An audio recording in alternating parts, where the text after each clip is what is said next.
Tell us why they tied in. I don't know. Everybody's doing it. I like Hey, it. respectful. Let's go.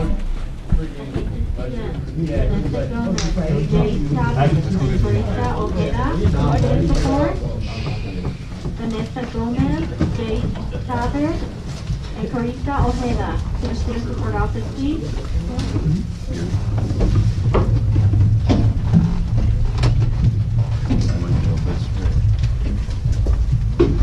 Hey, welcome back.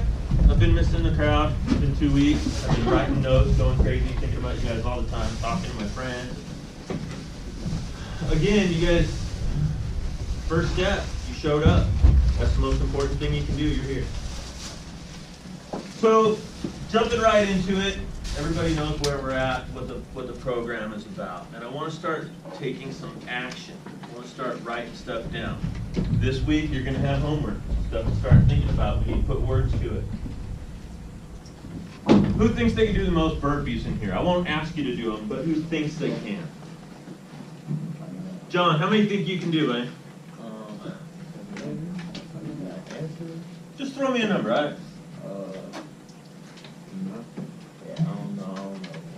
Could you do 100? If I wanted to, yeah.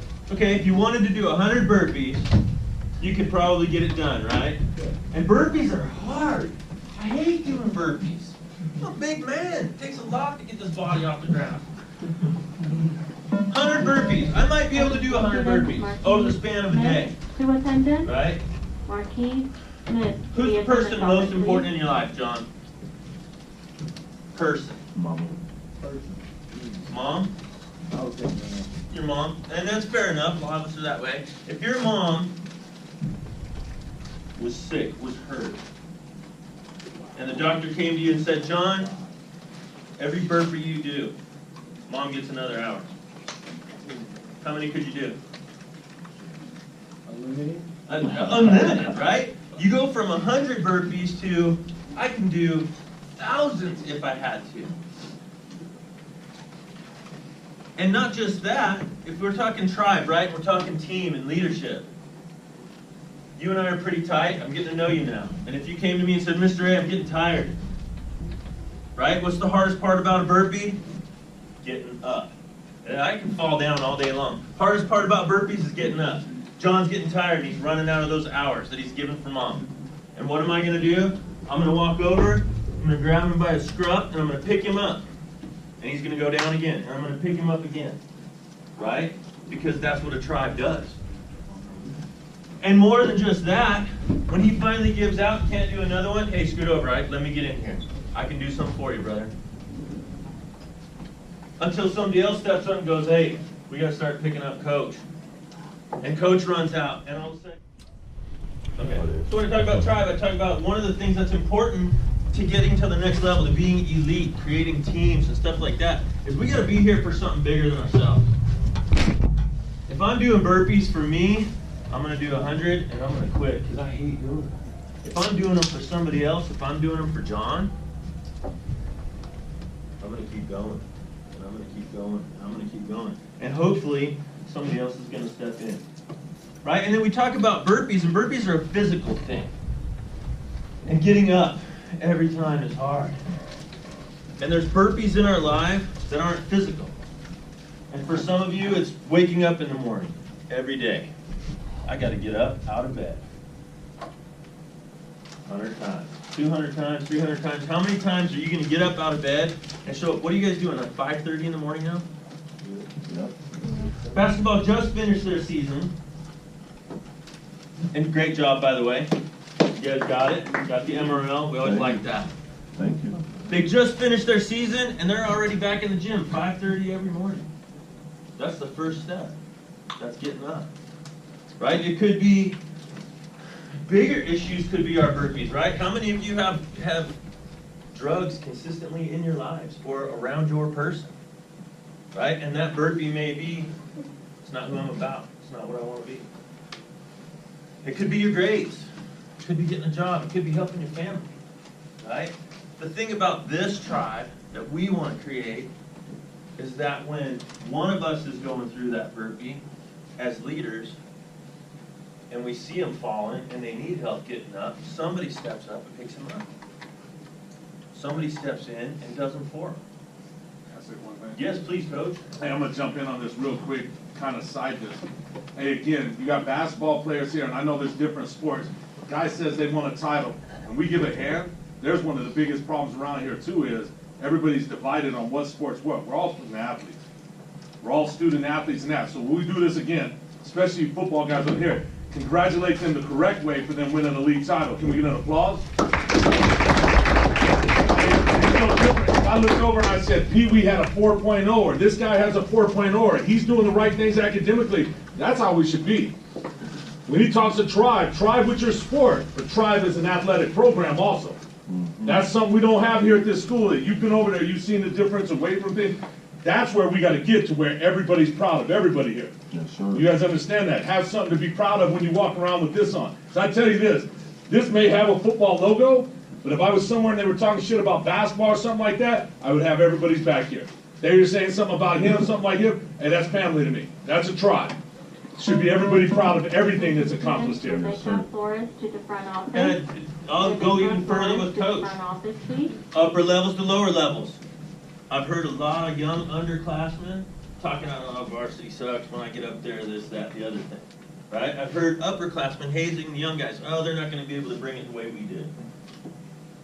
If our underclassmen aren't bringing it as good as the upperclassmen, whose fault is it? It's the upperclassmen's fault. Because they're not teaching them. They're not training them up. It ain't the coach's fault, ain't my fault, ain't their parents' fault. The upperclassmen.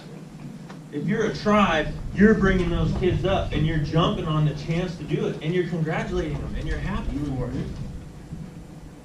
it. Back to the higher purpose. I told you you're going to have homework, and this is something we need to start talking about. Attention students, Marquis. We can talk about it per sport, Attendance, per Marquis. coach, Miss, to the attendance per office, person. please. but if we don't have a defined purpose above ourselves, there's no place, there's no reason to keep coming back. Right? My suggestion is football. Those of you that are leaders, maybe that's a discussion you need to start having. Anybody have any idea what's the purpose of sport, by the way? Have fun. Have fun. Competition. Life lessons. We're here. We're not playing football or basketball. Yeah. Teach you how to like balance and Oh, that's a good one, right? Balance. Academics, sports, social life. Right? Those are all things.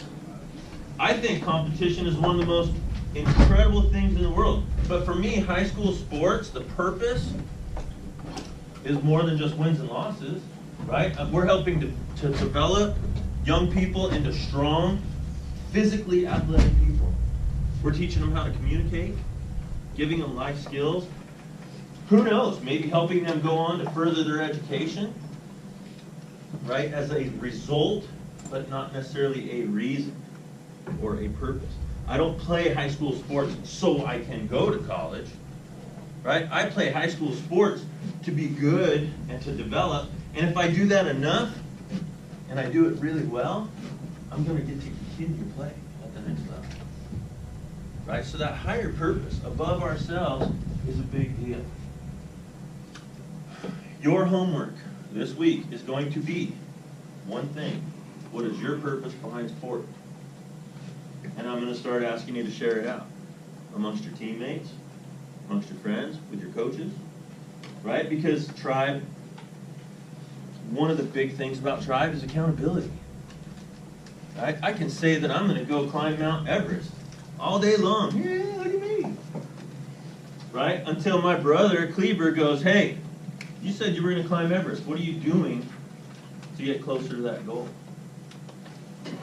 Right? Oh, I'm going to make 15 tackles this season. Yeah, well, I haven't seen you in the weight room. Right?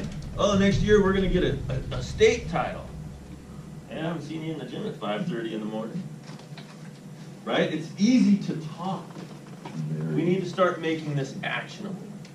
I believe the first step to making things actionable is for you to decide why you're doing this. What is your purpose bigger than yourself? Does that make sense? What are we doing today? What time's it lunch? 35.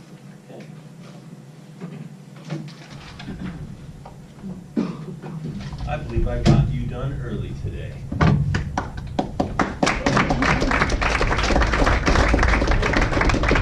I've got a whole bunch more notes. Couple of things, just some mechanics for this. We're moving to every 2 weeks. So next week we won't meet. We'll meet the week after.